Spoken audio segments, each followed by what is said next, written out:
Welcome. Thank you. Jeremy Kraft, Lehi Fire Chief. I'm here to update you on the apartment fire that we had last Sunday. We, shortly after that fire began and we started looking at it, we quickly realized that this was too big of a fire for Lehi Fire to investigate by ourselves. So we called our partners in at the State Fire Marshal's office. Really like to thank them. They came down and together we conferred, and ultimately we brought in the ATF National Response Team to help us do the investigation on that fire. As you're probably aware, it took us a couple days to get some cranes down. There were some safety issues, so we couldn't get on the pile right away. Once we did, we had the arson dog come in, and we had probably about 30 people up there helping us dig the scene. We are now done with our work up there, and we hope to turn that building back over to the building owner very soon. I will tell you that at this time, it's an undetermined fire, is how we are going to classify it. We know the point of origin, meaning we know where the fire started, but we don't know how the fire started. Now, our investigation isn't completely done. We still have some leads that we need to follow up on. We're trying to get some camera footage and some things like that. This was obviously a devastating fire for the community and for the company up there. So yeah, our work will continue, but at this time we really just don't know exactly what caused it. I would take any questions. Chief, you said you know where it started in the building? Yes. Can you talk about that a little bit more? Yeah, we got some early video camera footage from the homes on the east side that showed where the smoke started, which really led us to look in those areas. Once we got in those areas of the building, we were able to go back and look through some previous photos that showed fire load, and that's what we're looking for, right? And so we can pretty much determine that that's where it was based on footage from, different angles of cameras from the community. At what point do you determine that the fire is too large for just your department to take on? Quite honestly, for Lehi Fire Department, we're a smaller department, but anything bigger than a house, generally speaking, we'll ask for some help from the state fire marshal or even just neighboring departments, have their fire marshals come in. It's really manpower intensive to dig through all the ashes and move them and look. So generally about then. Quite honestly, I rely on my fire marshal to say, hey, I need some help. Got it. And when you say manpower intensive, do you happen to know how many people you had working to try to figure out what happened here? Yeah, so I think the ATF National Response brought about 25 people. We also had about 5 people from the Utah ATF. And then we had some police investigators helping us, 3 or 4. My fire marshal's division, so 2. So what is that, 30 to 35 people total working on this fire for the last week?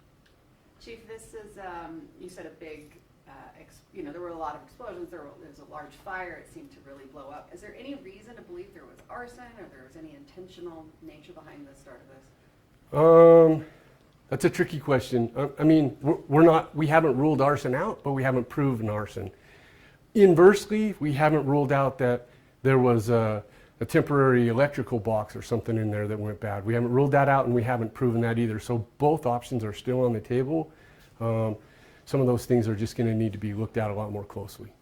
What still needs to be done to determine or to get closer to a determination? We have some footage that we still need to look at, and then, so they're called the spider box. They're used a lot in construction. There were some spider boxes in there. We were able to find them. They're going to need to be looked at closer by electrical engineers and those types of things. Along with the wires that connected them, they're on a construction site. So they could have been beat up and causing heat or something like that. And quite honestly, that's way above my knowledge of fire investigation. There are some experts that will look at that and help us figure out if they believe that may or may not have been a cause. Chief, you said there was an arson dog. Did the arson dog key on anything? The arson dog did not key on anything. So, and mostly what they would look for would be a flammable liquid. Aside from the size of this fire and obviously that it was a large construction project, was there anything that made it difficult for the crews to get in there and try to do this work? Well, water's always a concern, right? Because you can only flow so much water through the pipes underground. And this was a large fire, but getting close to it, because it was super hot, made it challenging. But really just the water. We had great access. I mean, it wasn't in a heavy populated area. It's standing out there by itself.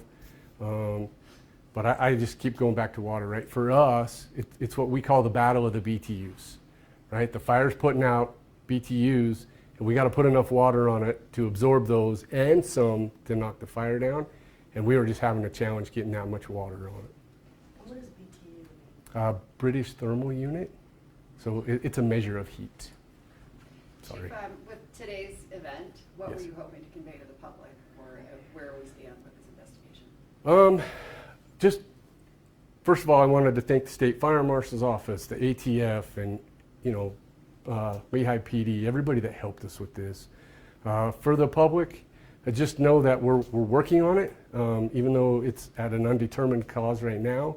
It doesn't mean that we're done. We obviously want to figure these types of things out. So we're going to continue working. And if you have video footage or camera footage, or you know of anything, please reach out to Lehi PD and get us that information. Do you know if the developers were using correct materials that were, would qualify as proper fire retardant, or if potentially there was something wrong with the materials of the build? So I don't know of anything that was wrong with the material. One of the problems is when you talk about the proper materials for fire break, that's what was going in next to building 1 where we believe the fire was starting. So it had just received a 4-way inspection, meaning it had been framed, there was electrical, heating and plumbing done, right? So then the sheetrock goes on, and the sheetrock and the doors and stuff like that are really what prevent the spread of fire, and none of that had been put in yet. So aside, I know we don't know whether it's arson and what exactly it could have been. Is there anything to suggest negligence on the part of the developer? We've not seen anything. No. Any injuries to the crew at all? on their We did not have any injuries to firefighters. Nope. This was one of those fires that looks like it's a lot of fun, but it's really sitting on a hose line or sitting on top of a ladder and just spraying a lot of water. So Total loss for the developer owner? I believe so, yeah. And we're still, the other question I think is coming is how much? We don't know. And let me explain why we don't know. Because it was at various stages of construction, we have to go through and sit down with them and figure all that out. And then there were a lot of what we would call exposures, so some contractors' trailers that had tools in them that melted, and so it's going to take us a while before we figure out exactly the cost.